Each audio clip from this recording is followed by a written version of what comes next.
Guys, ito na po. Mayroon na tayong interior. Yun. Kasi binubuo natin yung ating bisikletang pangharabas para masamahan naman natin yung ating mga kaibigang mahilig sa off-road. Yun. Meron kasi kaming kaibigan nagkamali ng bili ng bisikleta. Dapat ang bibili niya gravel bike, yung tig-80 mil. Medyo kinulang ng 2 piso yung pera niya, kaya bumili siya ng mountain bike. Yan ang istorya ng kanyang bisikleta. Ako naman, ito ang istorya ng aking bisikleta. Yan, nakatawarik siya. Matagal ko siyang tinambak kasi nagkaroon tayo ng los-los. Nagkaroon kasi tayo ng los-los. Ngayon medyo umurong na ang ating los-los. Ipapakita ko sa inyo kung anong relasyon ng supply sa isang kalbo. Ang relasyon ng supply sa kalbo ay ginagamit niya sa kanyang bisikleta pangtanggal ng gulong.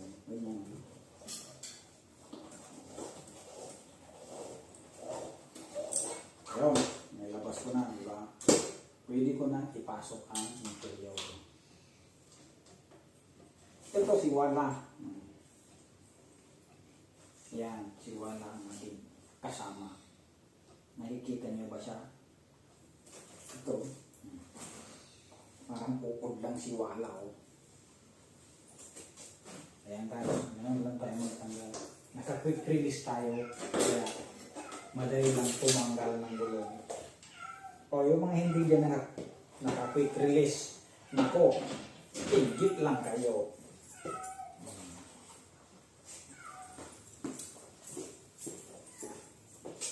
Tingnan natin kung gaano katagal ang tunay na oras ng pagpalit ng interior. Wala. Huwag mong gagatin yan. Kagagaling ko lang doon.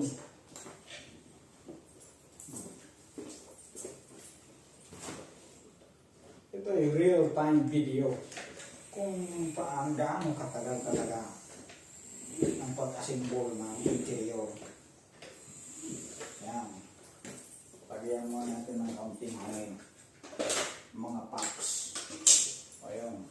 Kaunting hangin na siya. Tapos, siyempre natin ko yung butas nito. Papasokan na. Para yun, para sa pito.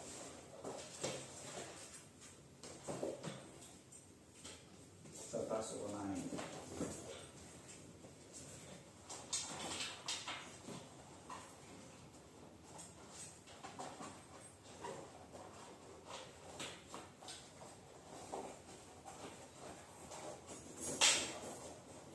Taas natin guys yung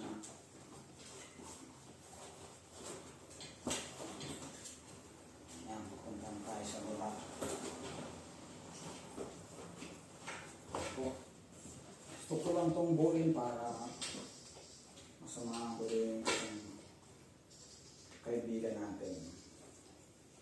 Ang tunay na pacing ng MTV kaya iba doon sa road bikes. Last time, sama-sama kami. Naka-road bike kami, tapos naka-MTV siya. Medyo napagod siya. Baka akala niya mahina siya, kaya napagod siya. Pero, ang sikreto dyan ay bumili ka ng road bike mo.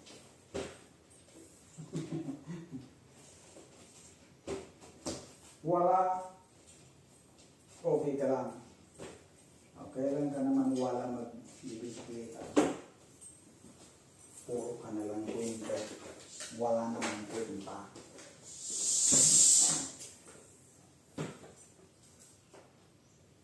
Ang karaniwang pump na nilalagay ko sa aking bagayan lang 35.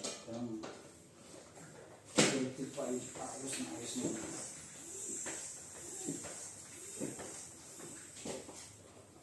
Kaunting hilot-hilot dahil baka may naipit.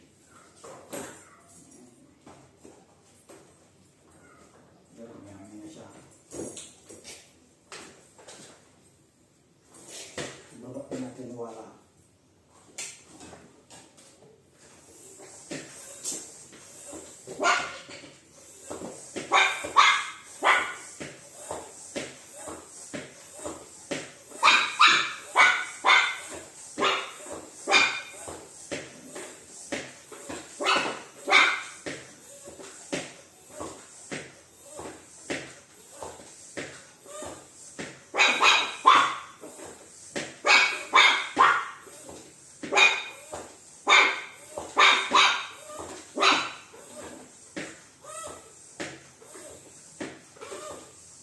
Wala, nagsasalita ba ang pump?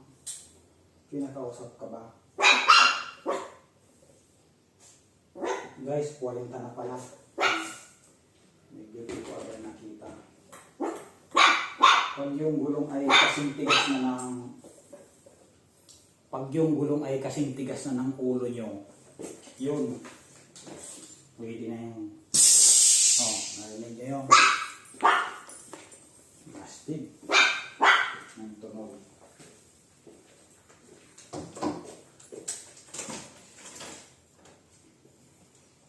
Ito nga pala ang aking bike, si Patrick. Patrick ang pangalan nito.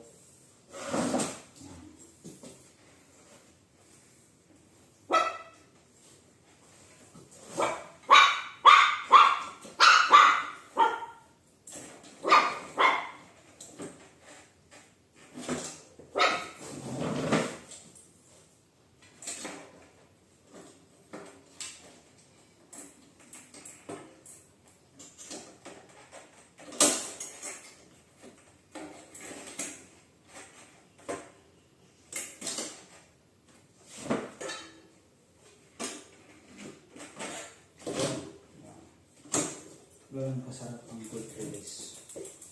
Pag nasakto mo na, UX na yan. Tapos ang problema. Yan, lock na lang. 1, 2. Luwag ang konti. Kabila.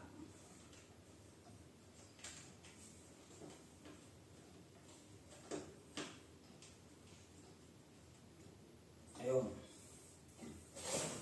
Okay na.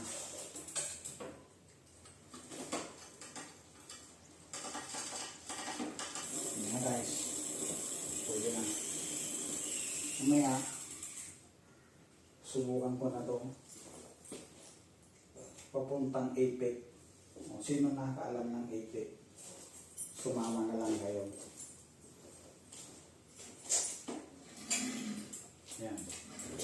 Buhay na naman si Patrick.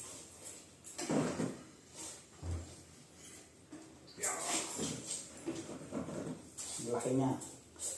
29er.